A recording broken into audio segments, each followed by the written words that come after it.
তাদের মধ্যে দিয়ে। আর যে ব্যক্তি ভেদ বুঝে না সে কখনো আল্লাহর ওলি আল্লাহ হতে পারে না। এই বাউল কবি নূর মেহেদী আব্দুর রহমান তিনি লিখেছে, এই কোরআন কেউ পড়িয়া জ্ঞানী হইল আর কেউ শিখিলে ভিক্ষা করা, এই কোরআনটা হলো আধ্যাত্মিক ইশারা। ফুল থেকে মধু আহরণ করতে পারে, আর যিনি ভ্রমণ হতে পারে না সে কখনো মধু আহরণ করতে পারে না, সে বিষ তুলে নেয়।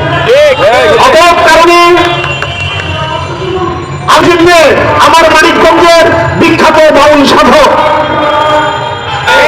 কোরআন পড়ে যারা এর ভেদ বোঝে না, তারা শুধু ভিক্ষা করতে জানে, হাত পাততে জানে, আপনার বাড়ি তার বাড়ি, মসজিদ মাদ্রাসা সবকিছু করে শুধু ভিক্ষা করে করে তাদের পেট ভরবে, বিদেশ থেকে টাকা আসবে তাদের উদয় করবে। এরকম ইতিহাস আমাদের এখানে অনেক আছে।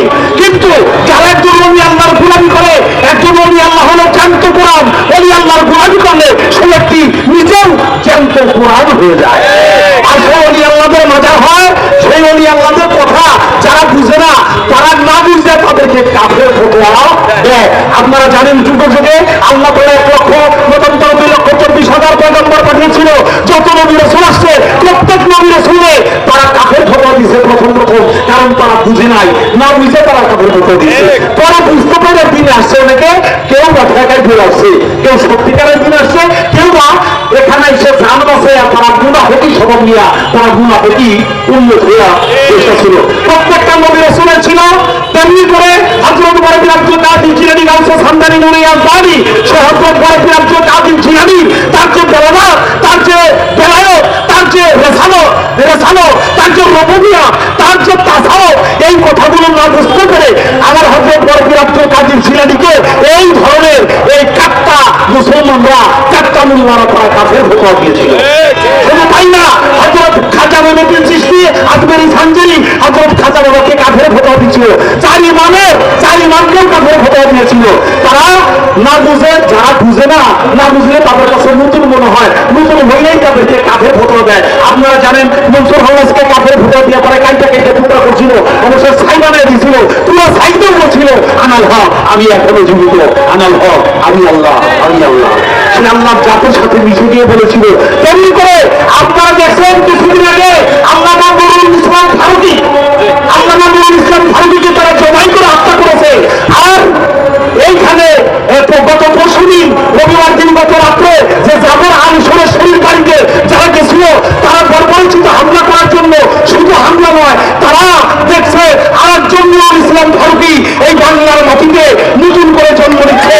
এই জন্য তাকে জবাই করে হত্যা করার জন্যই তারা শরীর পরিকল্পনা করেছিল। শুধু তাই না, তাকে তো জবাই করতোই, তার অনুসারী যারা যাদেরকে পাইতো তাদেরকে হত্যা করতো।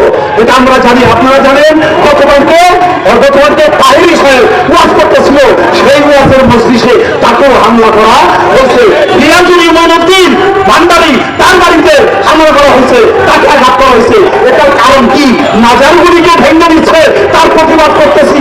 এখন এইভাবে তারা নামছে যেন কারো কোনো মাজার নতুন করে তৈরি না হয়, কেউ যেন আল্লাহ না হয়, তাদের মতো কাট্টা মোল্লা জানি হয়ে আমরা যেন মুনাফেক একটা মুসলমান হই, তাহলে এইটা চালাইতেছে।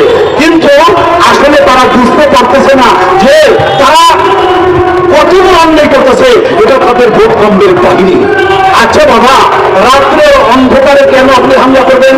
আপনি দিনে আসেন, কথা বলেন, কোরআন নেন, হাদিস নেন, আপনি বসেন। যদি আপনার কাছে হাইরে যায় বা সঠিক ব্যাখ্যা দিতে না পারে, আপনি আইনের আওতায় নেন, আইনের সুযোগ করেন, আর প্রশাসনের কাছে সুযোগ করে তাকে সাজা দেন। তা না করে তার বাড়িতে হামলা করে তাকে জবাই করবেন, তাকে খুন করবেন। এটা কেন? এটা কারা করেছিল?